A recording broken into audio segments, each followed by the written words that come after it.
So before we begin a reading from the voice of the silence, kill thy desires, Lanu. Make thy vice this end. Their step is taken on the solemn journey. Strangle thy sins and make them dumb forever before thou dost lift one foot to mount the ladder.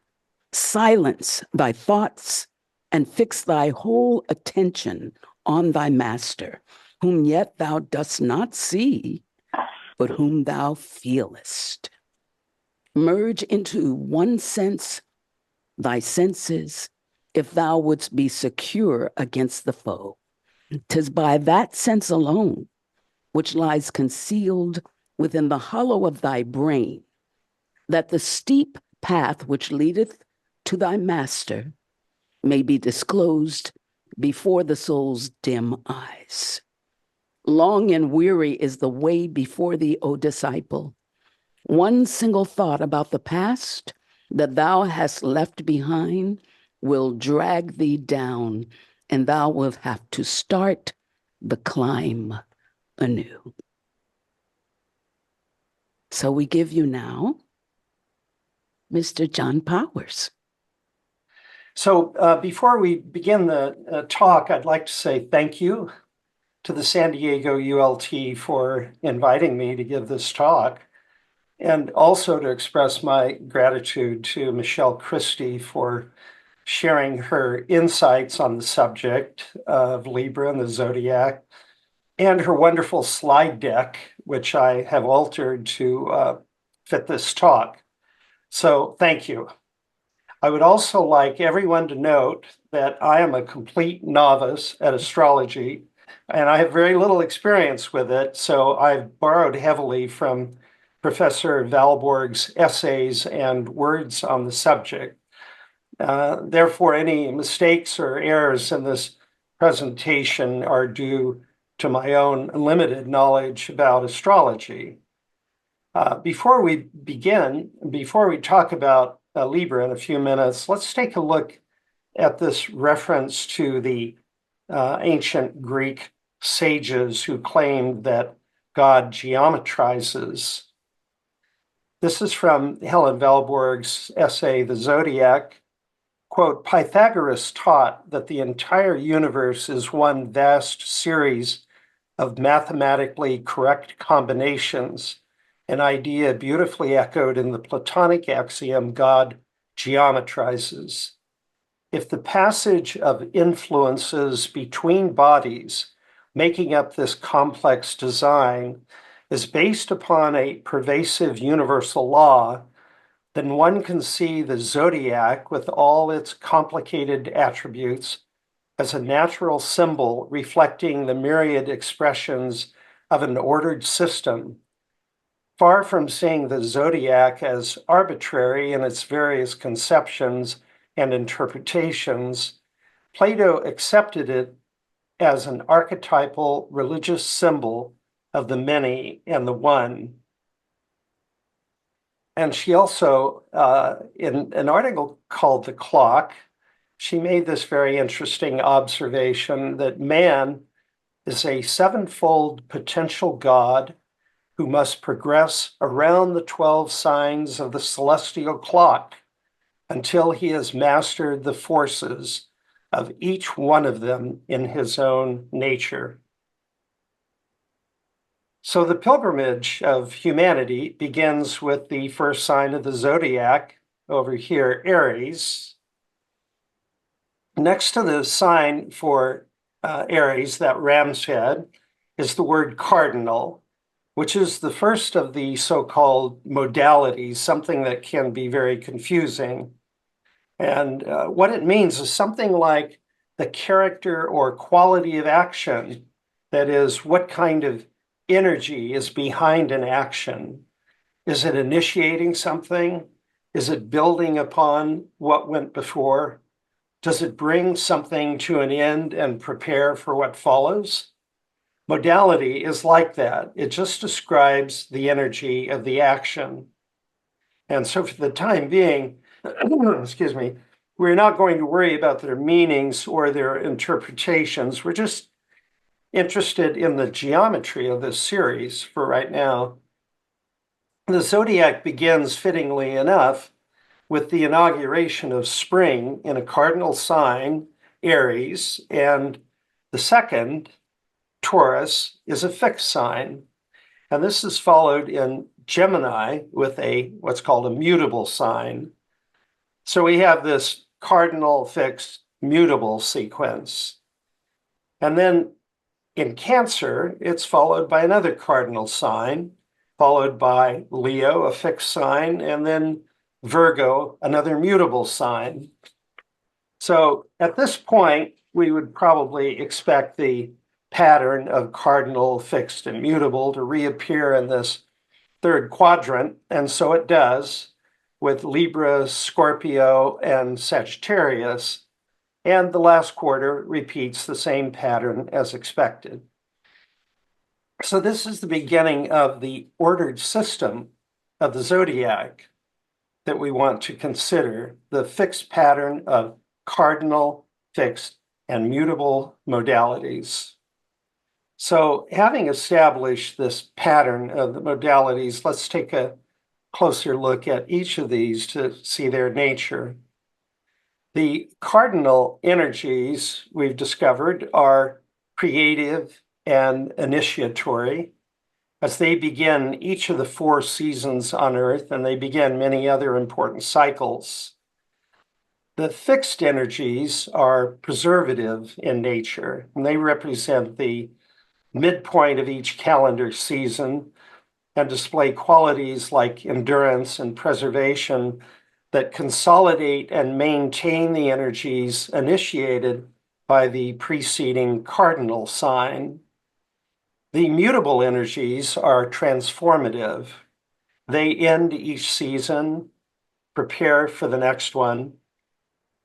They represent flexibility and adaptability, qualities that make them skilled at navigating change and transition. The mutable signs can adjust smoothly to shifting circumstances. So to sum up, the cardinal signs represent creative energies, the fixed signs represent preservative energies, and the mutable signs represent transformative energies. This gives us the divine resonance, the Nada Brahman, the soundless sound, the AUM, which the secret doctrine tells us becomes the medium of transmission for the ineffable light of the Logos. Thus we have in zodiacal nature 4 ohms throughout the year, each one lasting for 1 season. The orderly pattern that is established with these 3 modalities can be shown by relating each of the modalities with a geometrical figure, a square as shown here.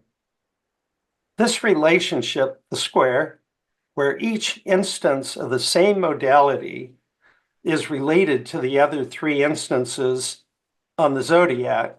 So you have a cardinal sign over here, related to this cardinal sign over here, and they're all linked up with the cardinal sign above in Capricorn and down here.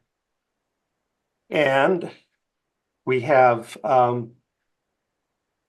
give us an idea of how the modalities are connected to each other in the square relationship, we could look at each of these signs as aspects of consciousness expressing themselves through certain symbols.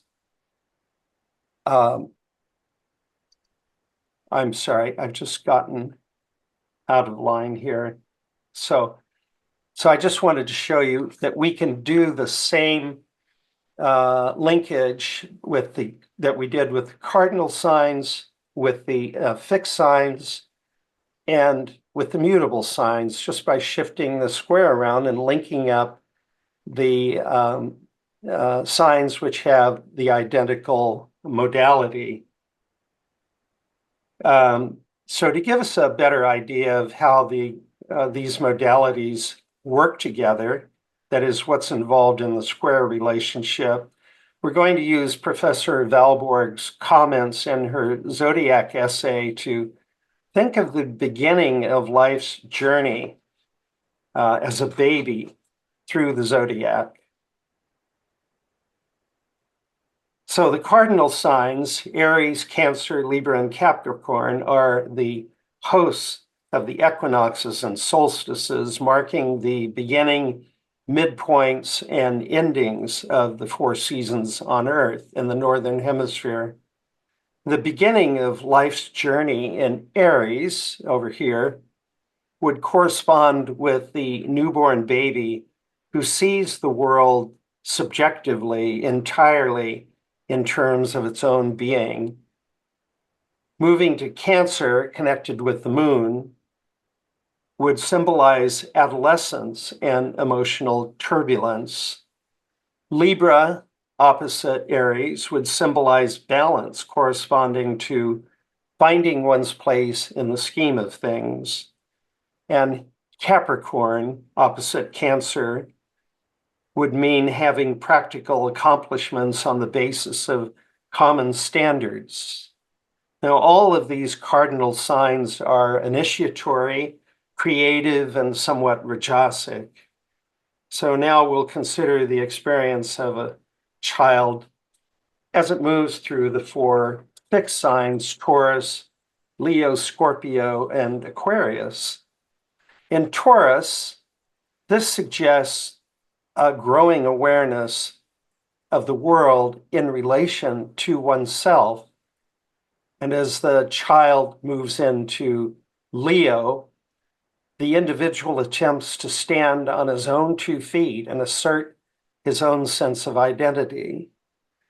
And moving into Scorpio, it suggests continuity to one's endeavors and their successful results.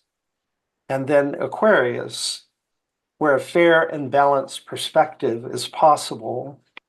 So this is how the 4 signs work together in a kind of creative tension, if you will.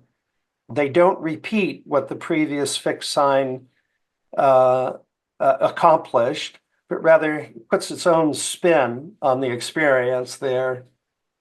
But the child still also has to transit the mutable signs of Gemini, Virgo, Sagittarius, and Pisces.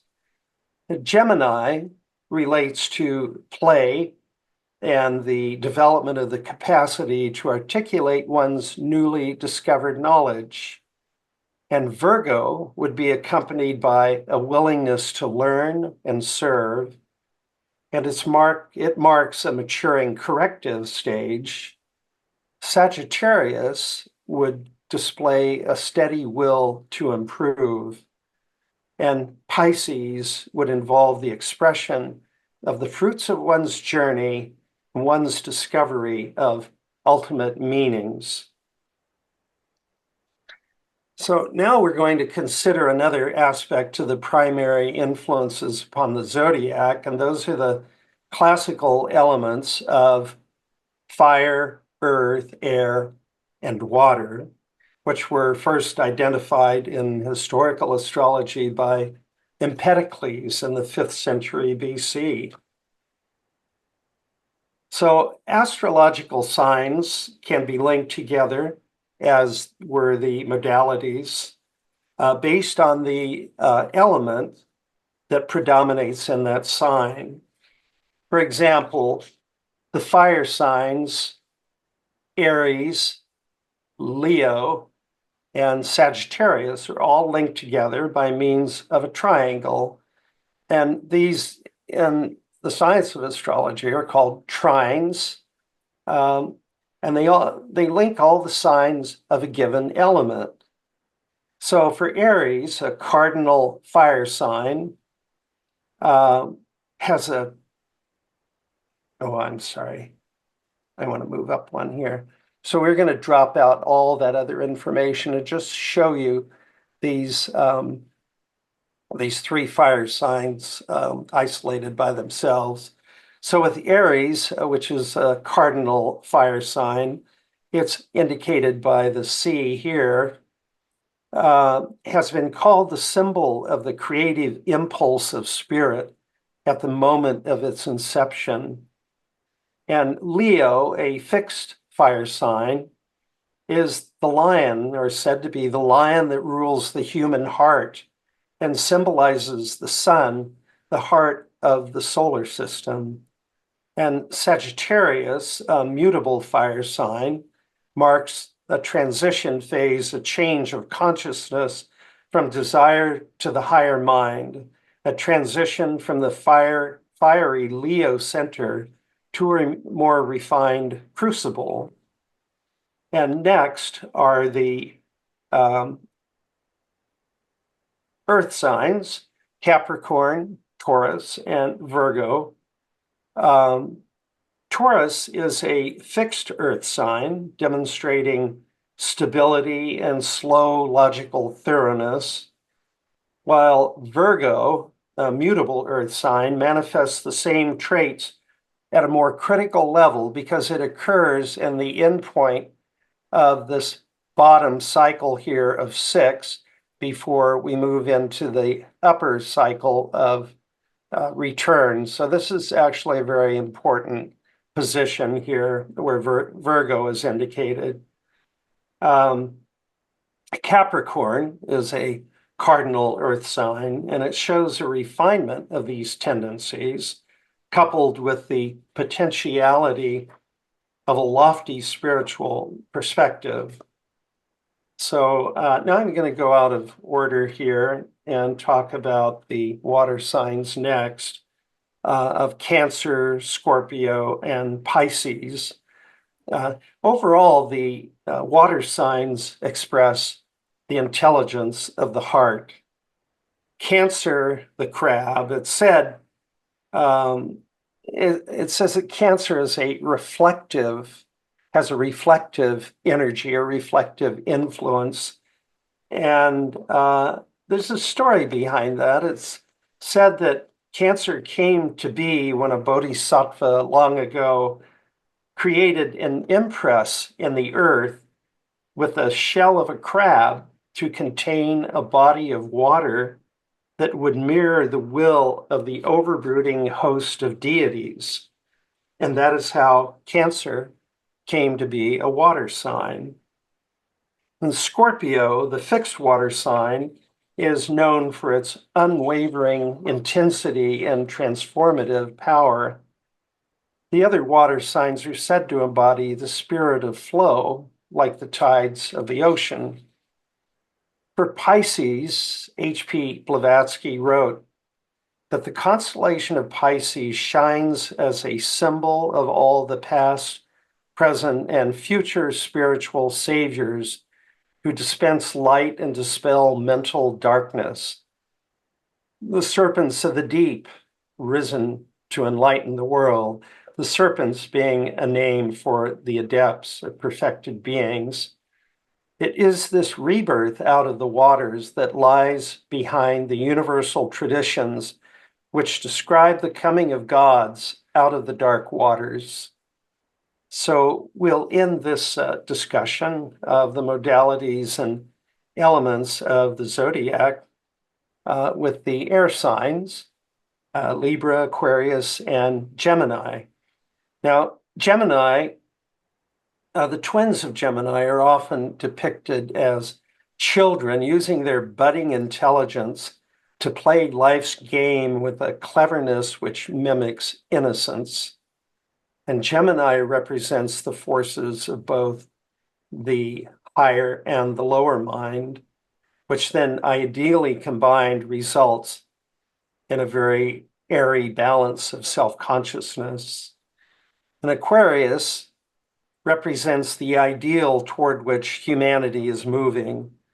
The name itself is a haunting reminder of the hopes for a better world that many bury along with their all too fleeting youth. Like the other Aries signs, Aquarius tends to harmonize and synthesize that which in some contexts would seem to be at odds.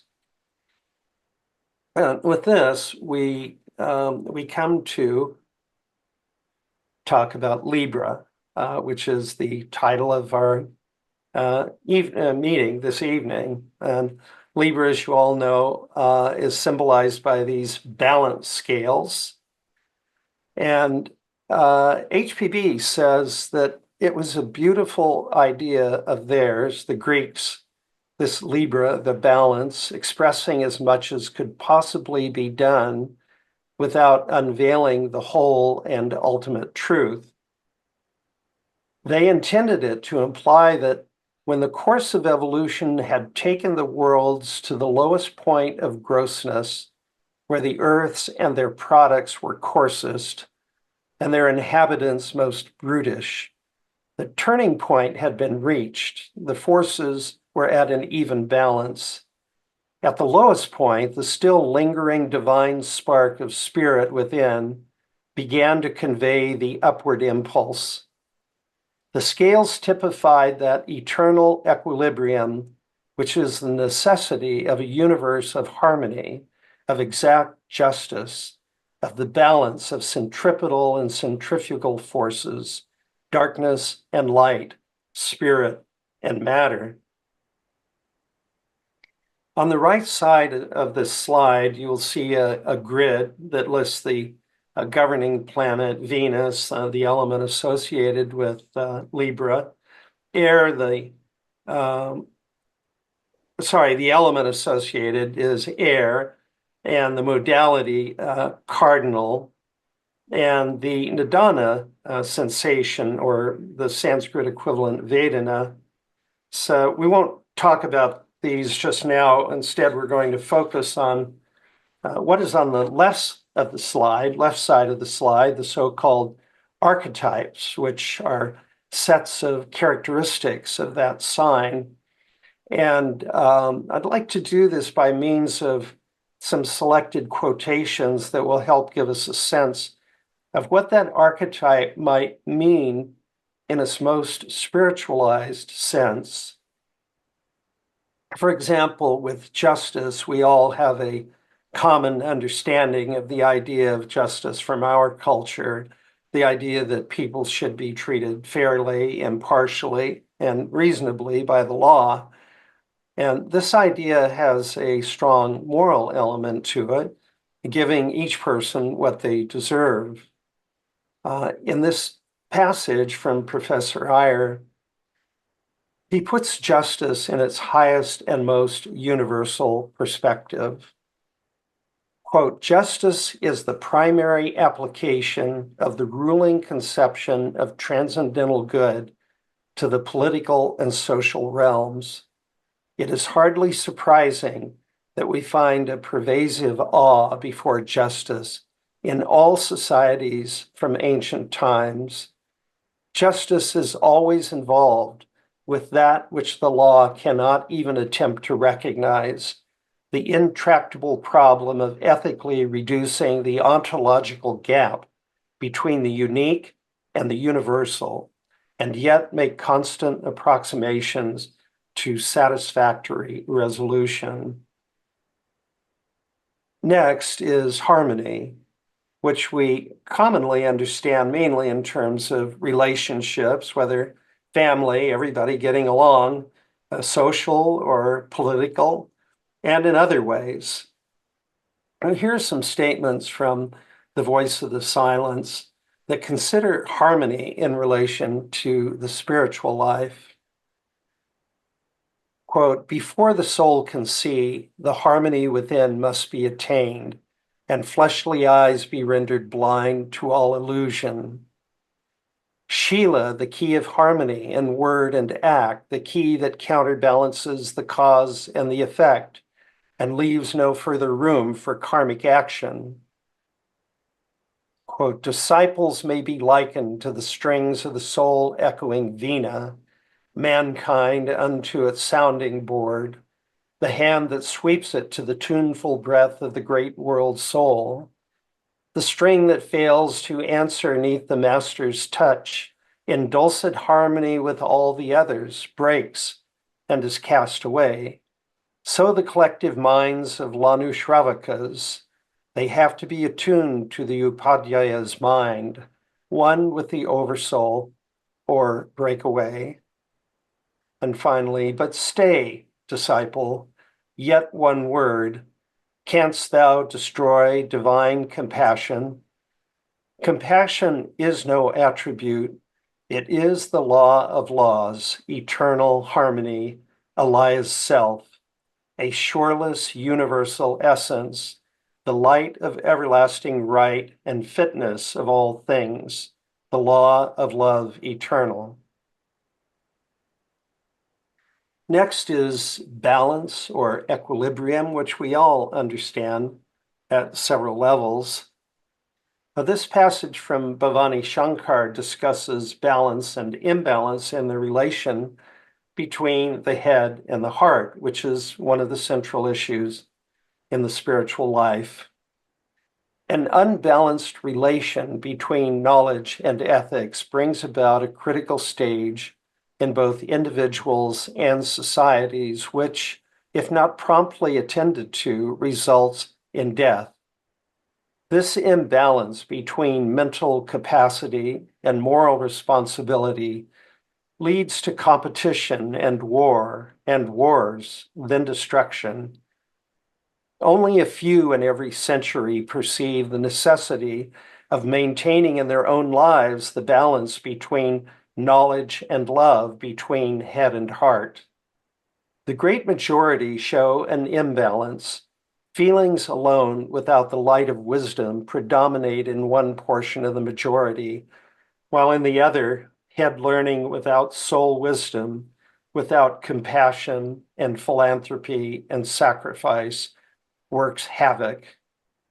The task is to produce that balance between knowledge and ethics in their own constitution, without which there can be neither the gaining of enlightenment nor the practice of altruism for the good of all.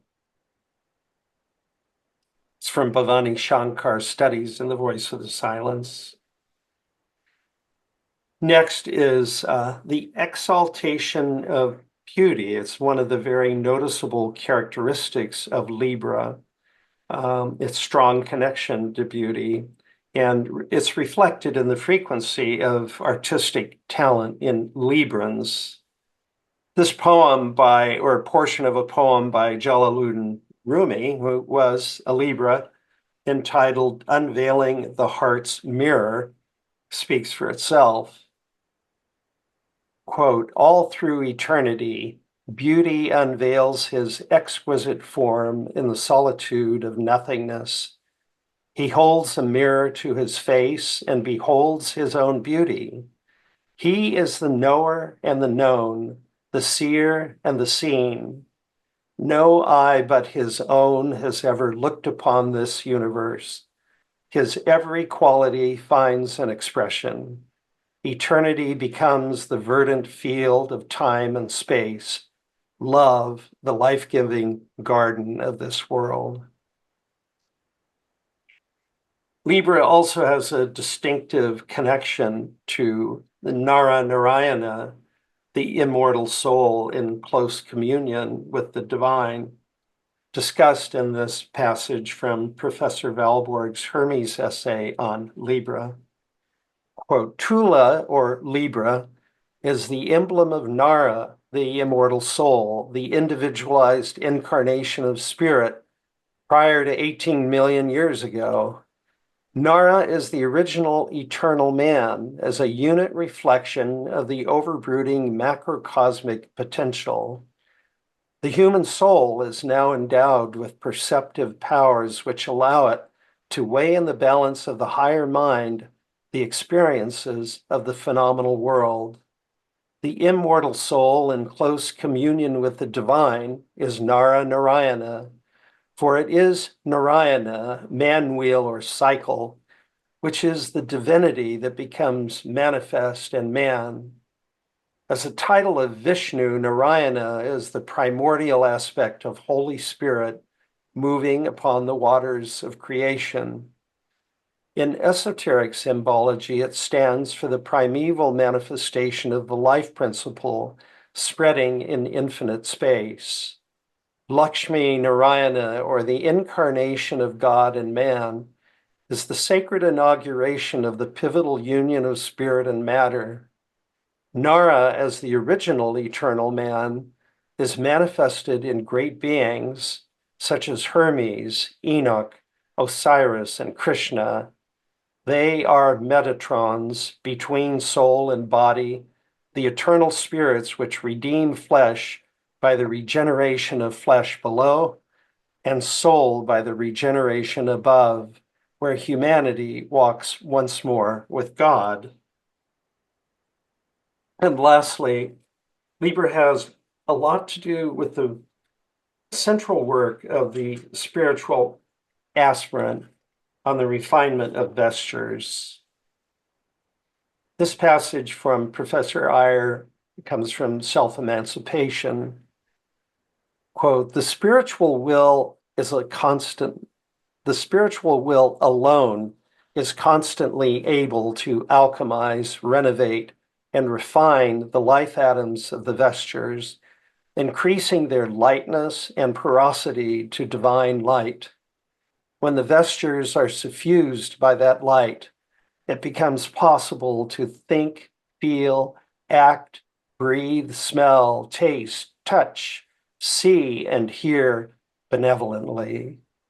One is enabled to employ divine wisdom as a science, governing every relationship to the atoms that one touches and blesses.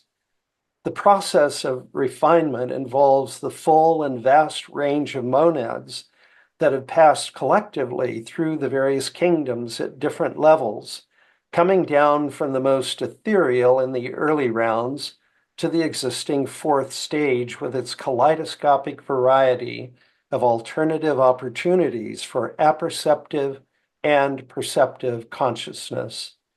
Passing this midpoint, the cycle of monadic evolution moves upwards again to that plane which was, in the beginning, a state of spiritual and intellectual unconsciousness for the monads, but which must become the plane of universal self-consciousness for perfected monads by the end of the seventh round.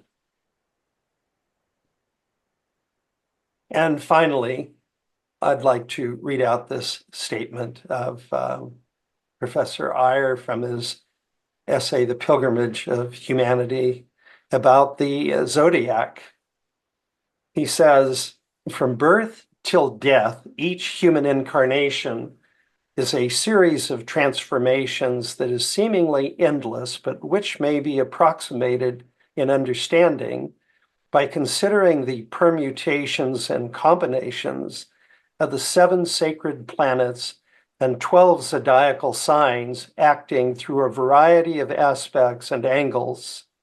Yet the myriads of transformations a human being undergoes on earth from birth to death are all encompassed by the small circle of time within which a single life is lived. Therefore, there is a sum total, which in turn is included within a much vaster sum total, unknown to human beings in general, but which exists from eternity in the future and passes by degrees through matter to exist for eternity in the past. To intuit this experience, this existence, is to awaken to the immense potential of self-consciousness as the guiding force of evolution. Thank you.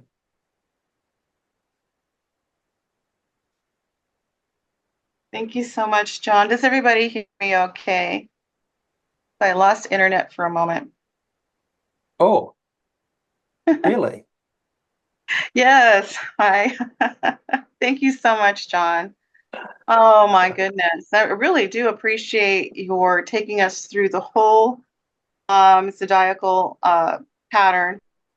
And I have to wonder, and especially taking us through it as children and growing up.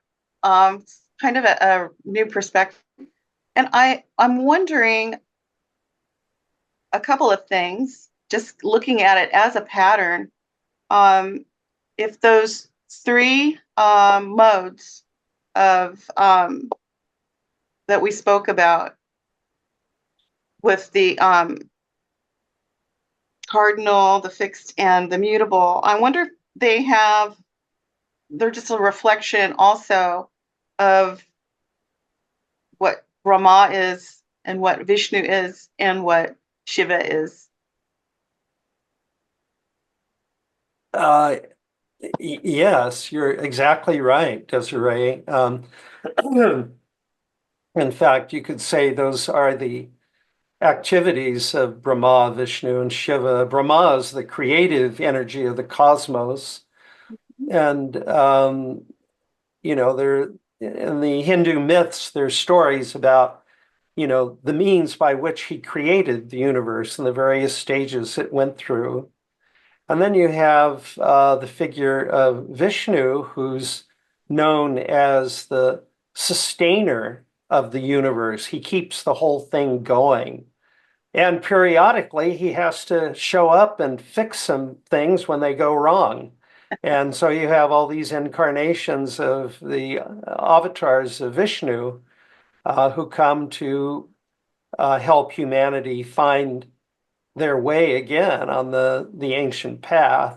And then, of course, you have Shiva, who is sometimes thought merely to be peevish and destructive, but he's actually regenerative. And the regeneration is always a preparation for the next cycle as well, to harvest the fruits of what is good and valuable in that last cycle of evolution, and to save it and prepare for the next cycle to come. So yeah, you're absolutely right. That's where it comes from, the AUM. Mm-hmm. I also have another question too, same pattern. And I'm wondering if we all go through all of these cycles within one lifetime. Just because, and I think Brother Iyer pointed to it, that what we're experiencing on the microcosm is also happening on the macrocosm, vice versa. So going beyond just calling a person a Sag or a Libra or whatever, based on what month they were born in, are we going through these cycles every lifetime, all of us? And maybe we're going through them even on a more subtle or smaller cycle every day. Something to consider. Yeah, that's a very interesting idea. I'd like to hear what others think about this, your question as well. But what you're saying is something that I thought about initially when I was preparing this talk, was that the zodiac is something that has application to all of us, regardless of when we were born. For example, those archetypes of Libra, if we were to think about those archetypes during the month when Libra is in effect, so to speak, when the sun is pointed in that direction, to that constellation, and to think about those archetypes seriously, to think about justice in its highest sense, of harmony at all the levels that we can perceive it, of balance in all of its many manifestations, of beauty, of Nara, Narayana. All of those could be very meaningful to a person's life.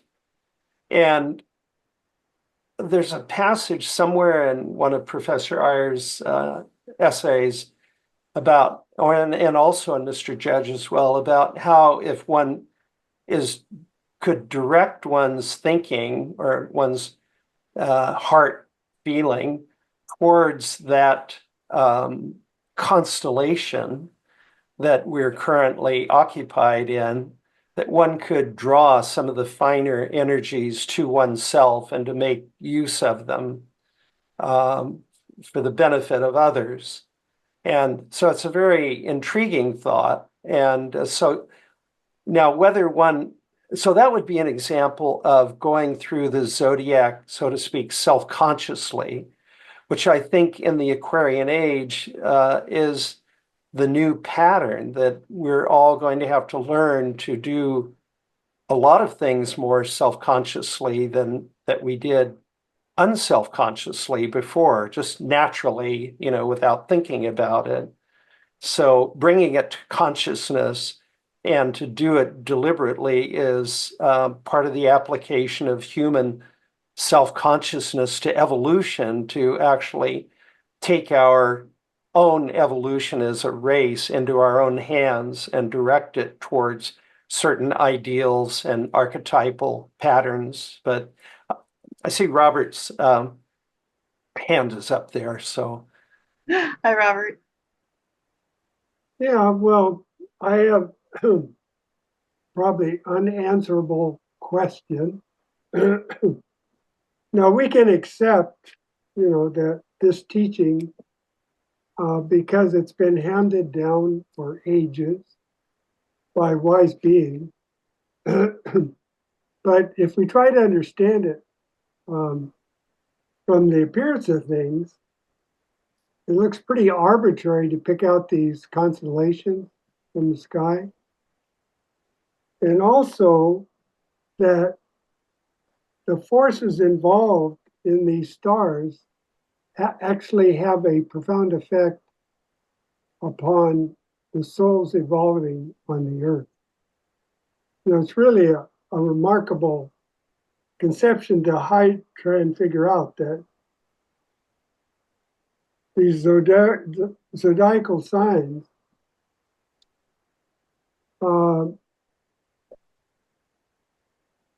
you have all these stars that probably have planets around their own solar systems. And things that involve the life that is more closely related to them. So do you have any idea how it is that those forces have a direct relation to the Earth? Actually, I don't, but Mr. Judge does. And if you can bear with me for just a moment here, I'm going to put this up here. And I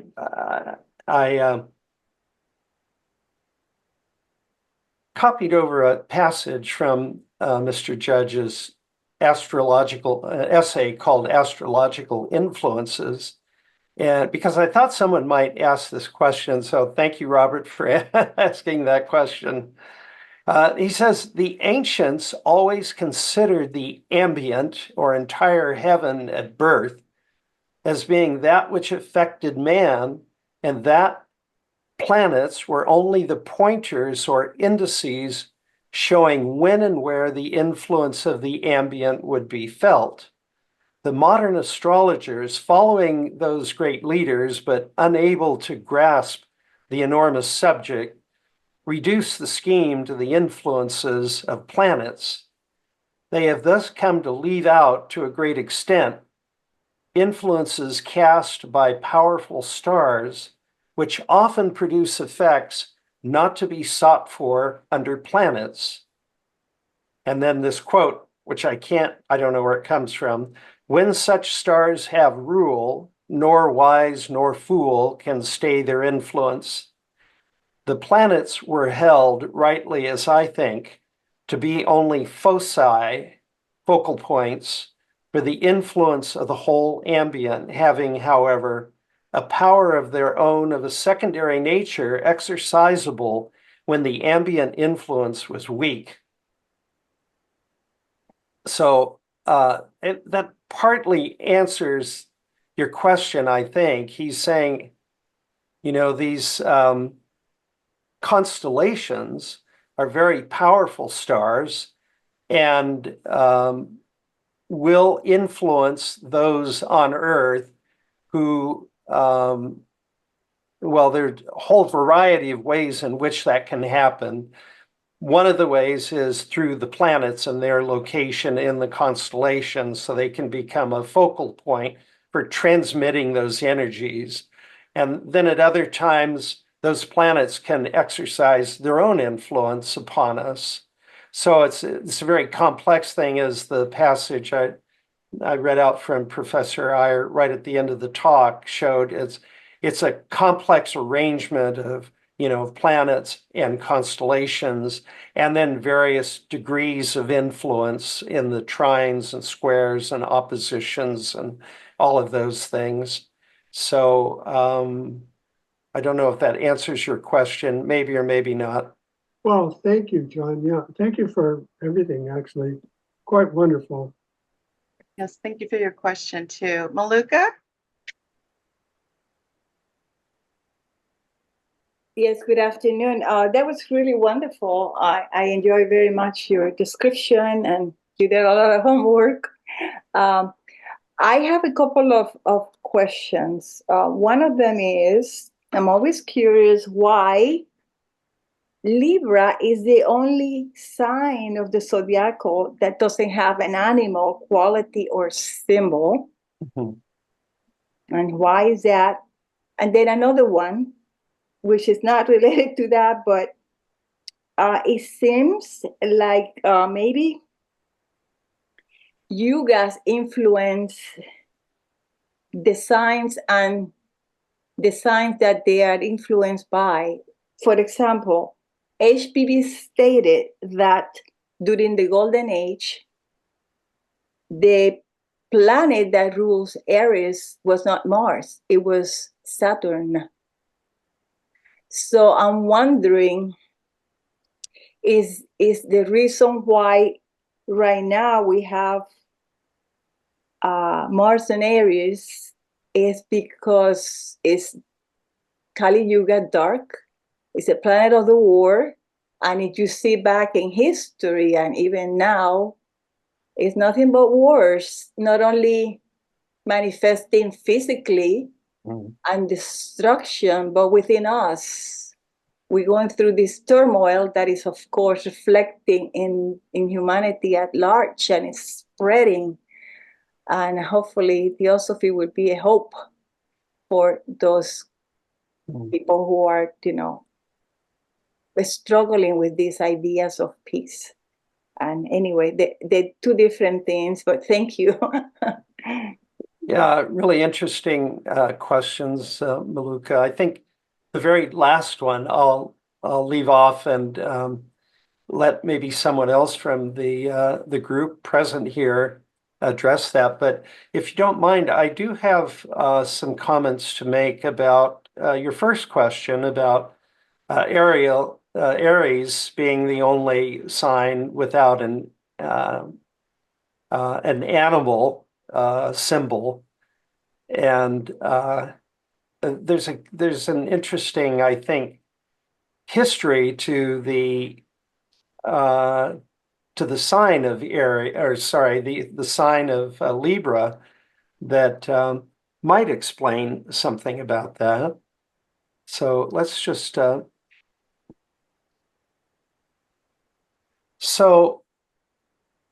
before, in the early part of the third root race, before humanity became fully self-conscious, before the separation of the sexes, before the connection of Monas to the lower quaternary, human beings were in a very different state. They were hermaphrodite. They weren't fully clothed. They didn't have physical bodies exactly, just gross astral. And at that point, Virgo and Scorpio, we're told, comprised one sign. And so at that point, there were only 10, and Libra didn't exist.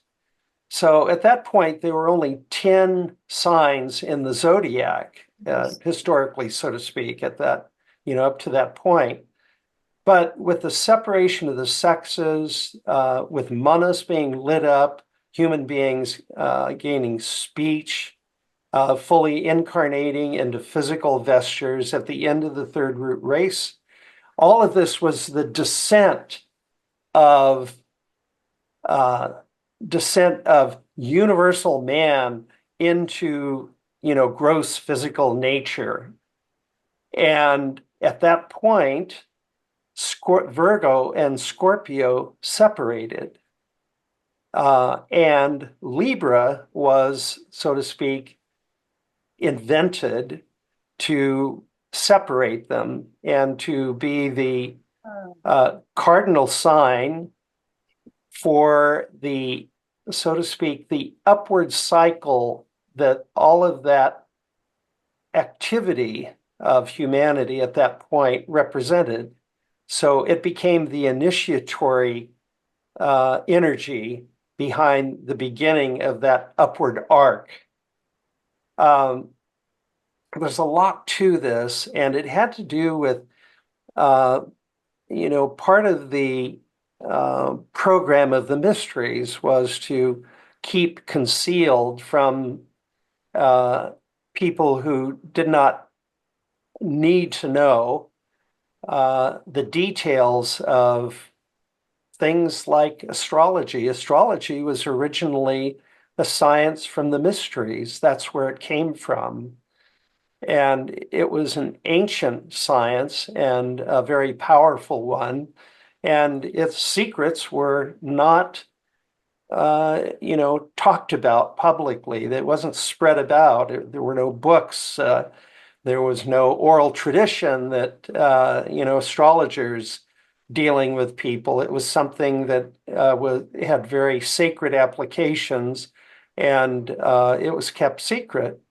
And that with the descent of human beings fully into forms, with the lighting up of Manas, the separation of the sexes, all of those events, Libra came about and separated Virgo and Scorpio. So I think for that's the reason, because Libra came at a much later time than all the other signs. And for whatever reason, it was, given the symbol of balance and the idea of, justice, harmony, and balance, as we read from those passages, quite unlike, the other astrological symbols. So that's just my take on it, but I really don't know for sure. So maybe someone else would like to talk about, David would, maybe. Just a subtle hint. If you look at your symbols there in the illustration you just had up, Virgo and Scorpio are almost the same symbol. Yes. In fact, they were originally, now I'm not sure if I have a picture of it. There was one symbol because they were combined into one symbol. And when they split, they took a portion of the symbol for Virgo and, and another, let me see where it goes. They took a portion of the symbol for Virgo and another portion for Scorpio. These two, when you see the original drawing of the two together, it probably would make more sense. Right. But you're right. Yeah. I'm sorry, I was going to make a brief comment. Also, you talking about that the hidden astrology was very sacred, was part of the mystery school. Also, they removed the numerology. Numerology was a big part of in order to truly understand astrology, as I understood, is you need to know numerology in order to know the real key of the sacred. Right. Good. Yes. Good. Very good point. Absolutely right. Well, I can't see if there's anyone actually in the lodge that has questions. Jonathan, can you? I don't Okay. see anybody with an open hand, but I could ask a question. Okay. This is me raising my hand. So I noticed something in these astrology articles by Professor Valborg that with the archetypes. So this is kind of a general question, but you could use the Libra archetypes to kind of answer it possibly, is that it gives kind of a higher path, a higher way using astrology. So instead of it just being the problems that arise with a given sign or the limitations or whatever, and things can be learned. Okay, fine. That's a challenge. Okay, this is you getting over the challenge, and that's good for your soul evolution. But here we're also, in addition to that, being given these really higher sublime archetypes. And it seems that they are almost more like I guess Aquarian might be the word, to figure out a way to navigate a way through archetypes, but these really high uplifting, sublime themes that were being given. And I was just wondering if you could comment on that. It seems different than a normal astrology. Yes, let me just bring those up, Jonathan, and oops. Oh, we have to go way back. Oh, there they are. Yep. Yes, as I mentioned at the beginning of the section of the talk, what I wanted to do was to indicate that these concepts like justice and harmony and refinement of the vestures and beauty, that really what we need to do is spiritualize those concepts, to elevate them, to be able to, to understand their common applications and their common usages and, in daily life, but also what are the highest concepts that we can generate for these archetypes, like the most universal, the most spiritualized, the most benevolent, the most compassionate ways that we can understand these concepts, because they have or they should have a healing quality to, to apply them in one's life, to meditate upon them, to think about them in relation to other human beings, that they have a healing quality and a liberating quality as well, because part of the spiritual path is to universalize our consciousness, to get away from the personal ego and to become sort of mixed with the universal self, with Narayana, the eternal man.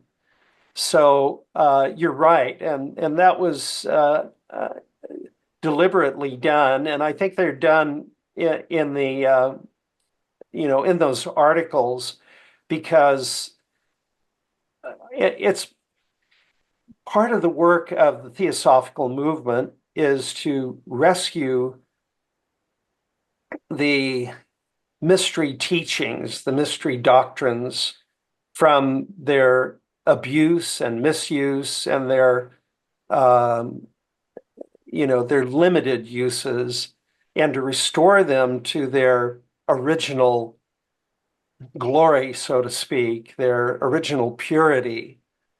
And that's something that we've seen in these teachings in Hermes and in the Gupta Vidya, is the so to speak, this impulse to purify these concepts and to restore them to their original purity, because they're things that came from ideas that came from the original teachers of humanity, when humanity in the late third root race and the early fourth race, where teachers walked among us, Mahatmas, real spiritual teachers, and the ancient teachings were available freely, publicly, so to speak.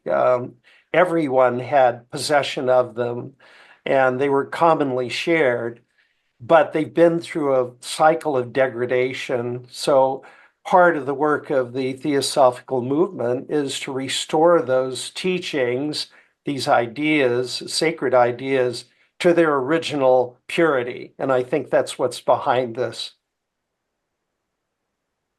Thank you very much. I have another question, but if somebody else might also, I can't see the hands or any of that stuff. Is that okay, Desiree, if I ask another question? Absolutely. We have no hands up at this point. And there's someone in the chat when you're done. Oh, okay. Okay, maybe after me, you can look at the chat, Monica says. Okay, so my question, the way you kind of answered that, John, it made me think of a comment the judge makes in an article that he calls it the name of the article is The Zodiac and the Bhagavad Gita, Two Lost Keys. And that was quite a remarkable thing of what Judge did, where he kind of reintroduced to the West, hey, the Bhagavad Gita is one of the greatest things that ever was written. That seems also like that, is that these are two, like the word you use, rescue, these symbols and these great pointers, these great roadmaps, these archetypes. Do you have any other thoughts about maybe possible a connection actually between the Gita and the Zodiac in this kind of sublime, uplifting realm? Well, I don't. Hopefully maybe someone in this group tonight has some ideas on this. I did want to mention one other thing though, Jonathan, when you mentioned that, and that is that if you look at the way astrology has taken this turn downward, so that it's really used only for the personalities. Yeah. It doesn't have anything to do with the souls that stand above those personalities. It doesn't have anything to do with the cycles of reincarnation and a long future. It's strictly based on affinities and sensory connections. And so part of the work of this book, Theosophical Astrology, is to try and rescue it from this downward turn and to turn it around and point it upward again, which is the way it was originally intended and the way it was no doubt used in the mystery schools. But we need to, so to speak, rediscover it in order for that to happen. As far as the connection between the Gita and astrology, I do not know, but maybe Miluka has some ideas. Yes, thank you. And thank you, Jonathan, because I was trying to say, I think it's the Gita, but I wasn't sure. Yes, it was the Gita that says that the lost keys of astrology was numerology. Yes, they removed it because it was being misused. And to protect it, they remove it. So that's the missing link of astrology.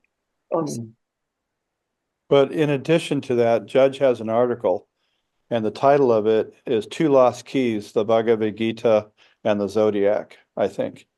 And I remember one person, Phyllis here in the lodge, she thought, well, what that meant was that the zodiac was the macro and the Gita was the micro.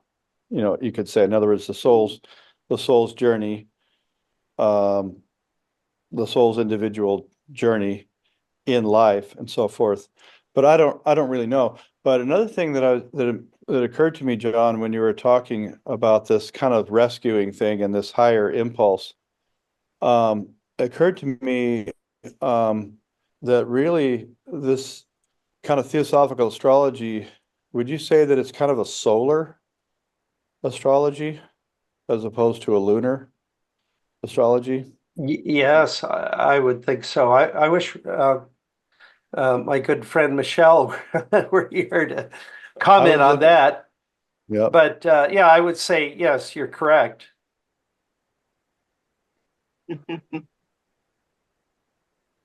Any other hands out there? Or, oh, David. hi, David. Or, Oh, I was wondering, did you look at all into, I always found it kind of interesting, Judge's interest, and he even wrote about a type of divination type astrology known as horary astrology. Yeah, I was wondering if you had any comments on that. He seemed to like almost encourage it. You know, it's something people could use and that he used. And, you know, while the natal chart is kind of like the whole lifetime, for those that might not be familiar with it, the horary astrology is like casting a chart for an event that's happening right now, you know, building it around the present. Yeah. Yes. Yeah, I'm glad you brought that up. That's one of my favorite articles on astrology by Mr. Okay. Judge. It's I've read it several times, and I too was taken by his experiments with it. He was signed a contract to rent out some office space or something like that, and he was undecided whether to follow through with it, to sign it or whatnot. So he submitted it, or the details of this, to several horary astrologers and asked them to predict, will this bear good fruit? Will it come to fruition? Will I be able to stay there?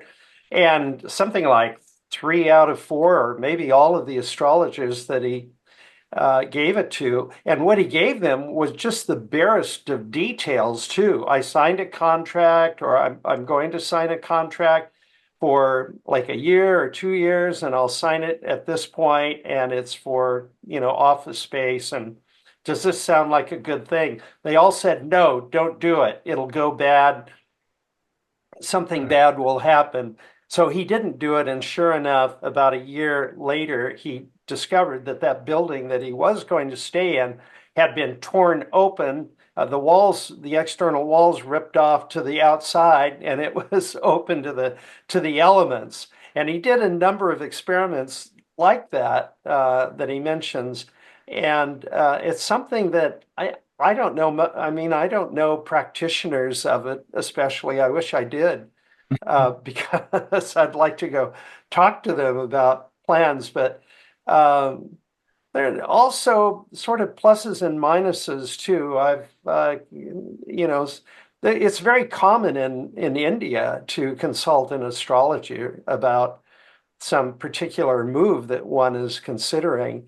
And it's gotten so bad, it receives some comments by theosophical writers in India, in the Theosophical Movement Journal, about people, you know, having this kind of phobia about doing anything without checking with an astrologer. And they were pointing out, you know, this is really another form of attachment to results, and it's producing fear to, you know, to take steps that one can foresee as being beneficial. You know, that it's kind of paralyzing initiative and whatnot. So it can have a downside, but it sounds like it's could be a very useful branch of astrology if we had practitioners of it. Right.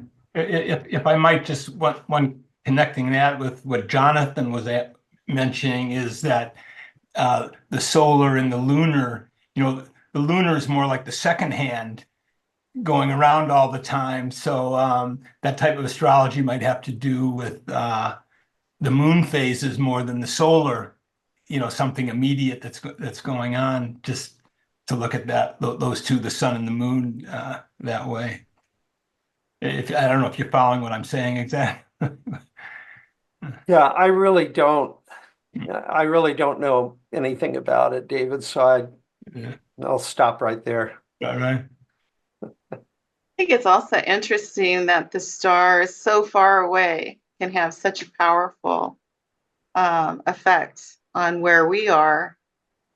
But at the same time, there's a thing called affinity, and affinity doesn't depend on closeness. Just like with those two atoms we rub together and send them off to two opposite ends of the universe are still tied with each other. So in that regard, it doesn't really matter how far away those star clusters are.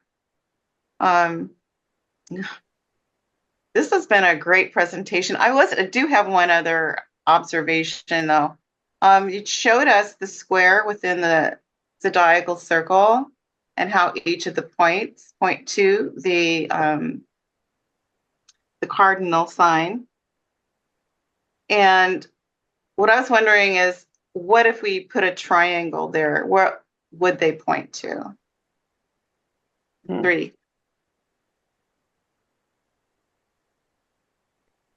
The question. Just something to think about. Yeah, let me pull something up and I'll address that question. Okay, so if you put a triangle here, let me just share this with everybody. Oh. So I think we did this in the talk, didn't we? Or You did it in reference to the elements I saw. yeah. So, well, that's just, yeah, that's the point I was going to make. So here, let me put this up for everybody a little bigger. There we are. So whenever you have a trine, that is an equilateral triangle in the zodiac, it can only link the elements, the signs of identical element. So in other words, it can only link fire signs to fire signs, or it can link, sorry, wrong way, or earth signs to earth signs, Capricorn, Taurus, and Virgo, or water signs, Cancer, Scorpio, and Pisces, and the air signs, Libra, Aquarius, and Gemini. So it's just a mathematical law, so to speak. They can only, equilateral triangles can only link signs that have the same element. Right. see- But do I'm you wondering about the modes. Oh, well, and you mean with the squares? Not well, we saw what the squares do. I was curious what a triangle would do with the modes. Well, you okay, guess- that's all right. We'll go back and I'll show you. Okay. So now the modalities here. All right. So now if you put well, we have to go a little farther back still. Let me go Sorry. back. That's all right. No. It's an interesting question. So a triangle, an equilateral triangle would be 120 degree, 120 degrees apart. So that would link up a cardinal sign with a, sorry, no, they're 90, they're 60 degrees apart. Okay, so 60 degrees would be between this cardinal and this mutable sign. And then it would point over here towards Pisces. So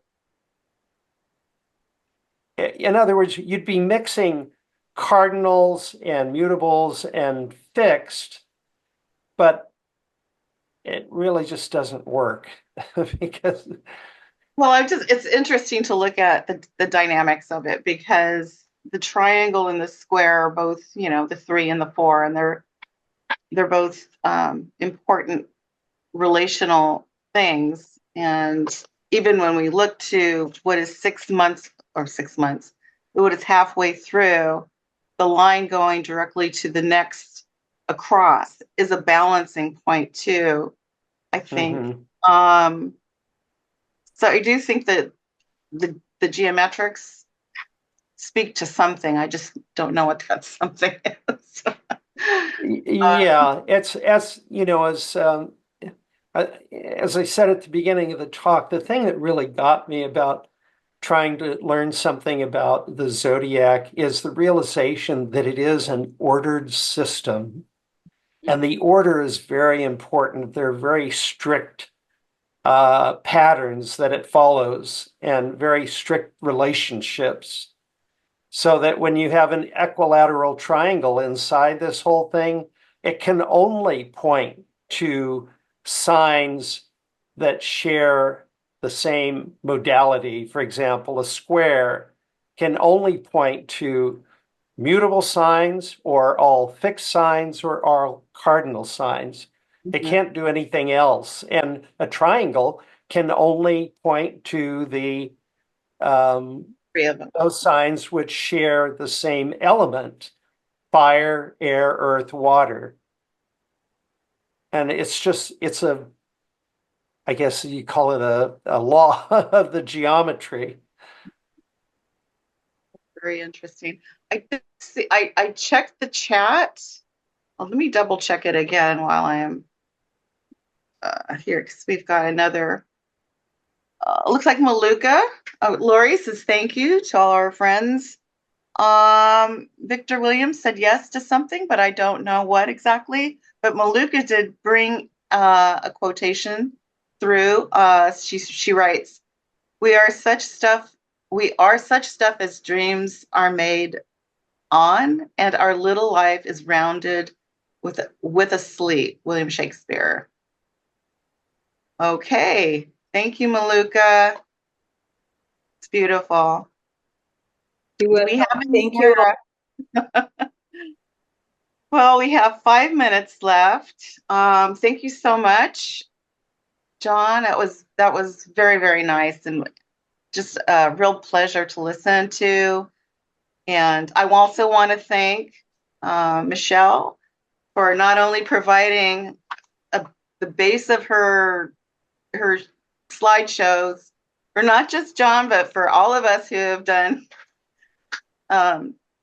any of the signs this go around. And we've got more to come too, which I'm sure her slides will be useful to us when we do. What is it, Sag? Is that coming up? You have Scorpio coming up. Scorpio and Sag. Okay. Yeah. All righty. So thanks again, John, and to all those out there, wishing you a very pleasant evening, and we hope to see you next Saturday